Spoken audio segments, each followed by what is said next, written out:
മുണ്ടക്കൈ ചൂരൽമല ദുരന്തബാധിതരെ പുനരധിവസിപ്പിക്കാനുള്ള ടൗൺഷിപ്പിനായി സർക്കാരിന് ഭൂമി ഏറ്റെടുക്കാമെന്ന് ഹൈക്കോടതി. ഭൂമി ഏറ്റെടുത്ത നടപടി റദ്ദാക്കണമെന്നാവശ്യപ്പെട്ട് എൽസ്റ്റൺ ഹാരിസൺ മലയാളം എസ്റ്റേറ്റുകൾ നൽകിയ ഹർജികൾ ഹൈക്കോടതി തള്ളി. സർക്കാരിന് ഉടൻ നടപടികൾ ആരംഭിക്കാമെന്നും തോട്ടമുടമകൾ അതുമായി സഹകരിക്കണമെന്നും സിംഗിൾ ബെഞ്ച് ആവശ്യപ്പെട്ടു. ഇതിൻ്റെ കൂടുതൽ വിശദാംശങ്ങളുമായി സാലി മുഹമ്മദ് ചേരുന്നു. സാലി, എന്താണിന്ന് കോടതി മുറിയിൽ നടന്നത്? എങ്ങനെയാണ് പുനരധിവാസത്തിന് സഹായമാകുന്ന നിർണായക നിലപാട് കോടതിയിൽ നിന്നും വന്നത്?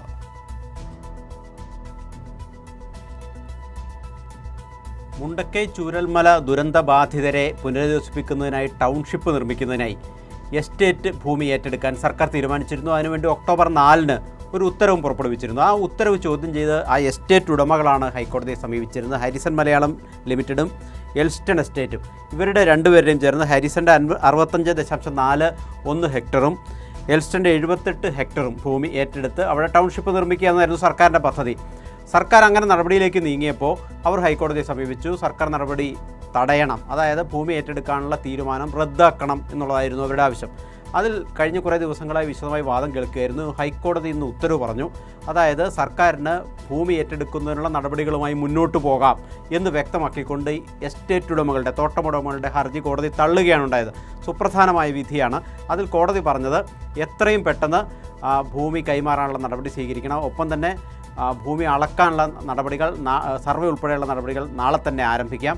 ഒപ്പം ഈ ഭൂമിയിൽ ടൗൺഷിപ്പ് നിർമ്മാണവുമായി ബന്ധപ്പെട്ട് സർക്കാർ നടത്തുന്ന പ്രവർത്തനങ്ങളോട് പൂർണ്ണമായി സഹകരിക്കണം എന്നും എസ്റ്റേറ്റ് ഉടമകൾക്ക് കോടതി നിർദ്ദേശം നൽകിയിട്ടുണ്ട്. അപ്പോൾ അതിനർത്ഥം സർക്കാരിൻ്റെ വാദങ്ങൾ പൂർണ്ണമായി അംഗീകരിച്ച് തോട്ടമുടമകളുടെ വാദം കോടതി തള്ളുകയാണ് ഉണ്ടായത്. ഇനി കോടതി തോട്ടമുടമകൾക്ക് അനുകൂലമായി പറഞ്ഞ ഏക കാര്യം അവർക്ക് ഭൂമിക്ക് വില നൽകണം എന്നുള്ള 2013 LA ആക്ട് പ്രകാരമുള്ള വില നൽകണം എന്നുള്ളതാണ്. അത് നൽകാൻ തയ്യാറാണ്, കോടതിയിൽ കെട്ടിവെക്കാൻ തയ്യാറാണെന്ന് വാദത്തിനിടെ അഡ്വക്കേറ്റ് ജനറൽ കോടതിയെ അറിയിച്ചിരുന്നതാണ്. സർക്കാരിൻ്റെ നിലപാട് അത് തന്നെയാണ്. അവർക്ക് നഷ്ടപരിഹാരം കൊടുക്കാൻ സർക്കാർ തയ്യാറാണ്. പക്ഷേ നഷ്ടപരിഹാരത്തിൻ്റെ ഒരു പ്രശ്നം, ആ ഭൂമിയുടെ ഉടമസ്ഥാവകാശം സംബന്ധിച്ച് ചില തർക്കങ്ങൾ നിലനിൽക്കുന്നുണ്ട്.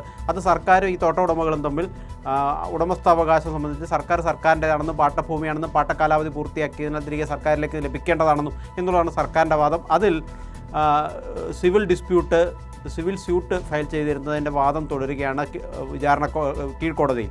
അപ്പോൾ ആ സിവിൽ കോടതിയിൽ നടക്കുന്ന കേസിൻ്റെ തീർപ്പിന് വിധേയമായിട്ടായിരിക്കും കാര്യങ്ങൾ എന്ന് ഹൈക്കോടതി ഇന്ന് പറഞ്ഞിട്ടുണ്ട്. കാരണം ഇന്ന് ഈ ഭൂമിയുടെ വിലയ്ക്ക് അനുയോജ്യമായ നഷ്ടപരിഹാരം സർക്കാർ കോടതിയിൽ കെട്ടിവെക്കുന്നു. അത് ഭൂമിയുടെ വില എന്ന നിലയ്ക്കാണ്. പക്ഷേ ഭൂമിയുടെ ഉടമസ്ഥാവകാശം ഏതെങ്കിലും കാരണവശാൽ ഈ സിവിൽ ഡിസ്പ്യൂട്ടിൽ തോട്ടമുടമകൾക്ക് എതിരാകുന്നൊരു ഘട്ടം വന്നാൽ അപ്പോൾ അത് സർക്കാരിന് പോകുക പണം. അതുകൊണ്ട് അതിനുവേണ്ടി ഒരു ബോണ്ട് ഈ തോട്ടമുടമകൾ വെക്കണം എന്ന് പറഞ്ഞിട്ടുണ്ട്. ആ സിവിൽ ഡിസ്പ്യൂട്ടിൽ തർക്കം പരിഹരിക്കപ്പെടുന്നത് വരെ ആ ബോണ്ട് അവിടെ നിൽക്കും.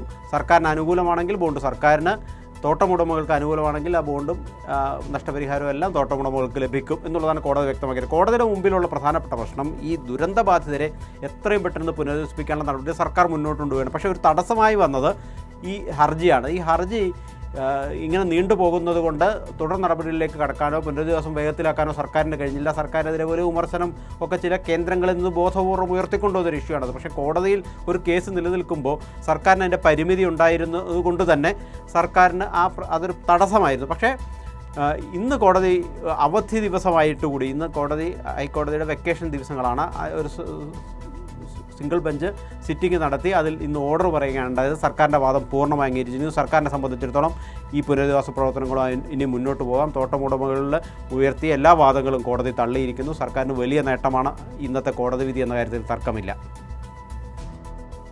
ശരി, സാലി മുഹമ്മദാണ് വിവരങ്ങൾ നൽകിയത്.